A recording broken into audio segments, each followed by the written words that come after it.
Rekan-rekan semua, otak merupakan organ penting untuk kelangsungan hidup manusia.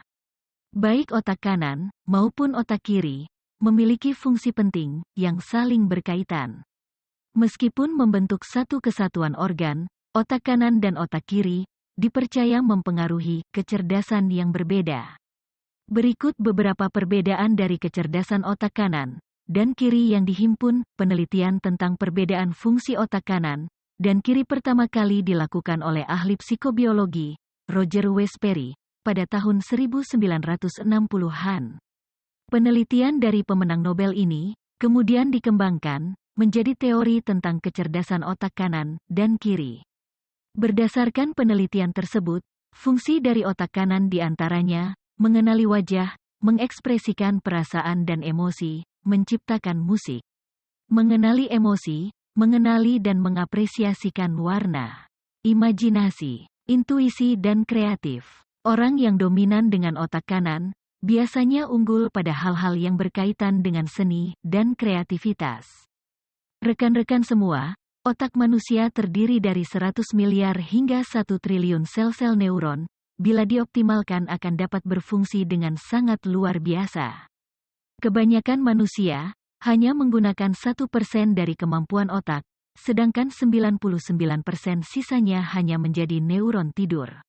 Berat keseluruhan otak manusia dewasa tidak lebih dari 1,5 kg, atau hanya 1.300 sampai 1.400 gram, dengan sel-sel neuron mencapai 100 miliar hingga 1 triliun. Berat otak hanya sekitar 2,5% dari berat keseluruhan manusia, namun 25% pasokan makanan harus dialihkan ke otak. Bila 99% sisa neuron otak yang tidur kembali diaktifkan, maka Anda bisa menjadi penuntut ilmu yang lebih baik, pengingat yang handal, berpikir dan memahami dengan lebih cepat, dan menjadi manusia yang sangat kreatif. Rekan-rekan semua, fungsi dari otak kiri berkaitan dengan hal-hal yang membutuhkan bahasa, pemikiran yang analitis, dan logika. Bagian otak ini memungkinkan kita untuk berpikir secara analitis dan memecahkan masalah yang berhubungan dengan angka seperti matematika. Orang yang memiliki kecerdasan otak kiri biasanya unggul dalam hal-hal sebagai berikut: bahasa, logika dan fakta, berpikir kritis, hitungan dan angka, alasan logis. Kecerdasan otak kiri biasa juga disebut dengan otak digital, di mana otak kiri lebih unggul pada hal-hal verbal dan lebih terstruktur dibanding otak kanan. Meskipun ada perbedaan antara otak kiri dan otak kanan, Anda tetap bisa menggunakannya keduanya dengan seimbang. Penelitian yang dilakukan oleh peneliti dari Salk Institute ini menemukan bahwa otak manusia ternyata memiliki kapasitas memori setidaknya 1 petabit atau setara dengan 10 juta gigabit. Jumlah itu diperkirakan setara dengan kapasitas internet saat ini. Rekan-rekan semua, presiden yang sudah memerintah di Indonesia dapat kita pelajari pada kekuatan otaknya berdasarkan kinerja mereka. Soekarno, presiden pertama, otak kanan yang banyak digunakan. Hal ini sesuai dengan fungsi otak kanan. Soeharto, presiden kedua, otak kiri yang banyak digunakan. B.J. Habibie, SBY, lebih banyak menggunakan otak kiri. Sementara Gus Dur dan Megawati lebih banyak menggunakan otak kanan. Saat ini Indonesia akan memilih presiden lagi pada tahun 2024. Bagaimana caranya memperoleh pasangan yang kuat bagi Indonesia? Hal tersebut perlu dicari dan dianalisis.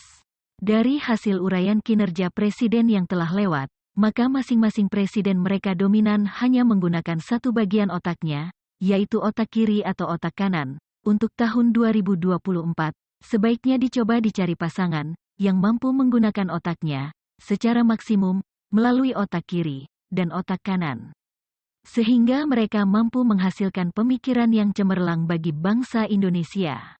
Rekan-rekan semua, orang yang eksis dan sering manggung di pentas sosial media dengan otak kirinya adalah Anies Baswedan.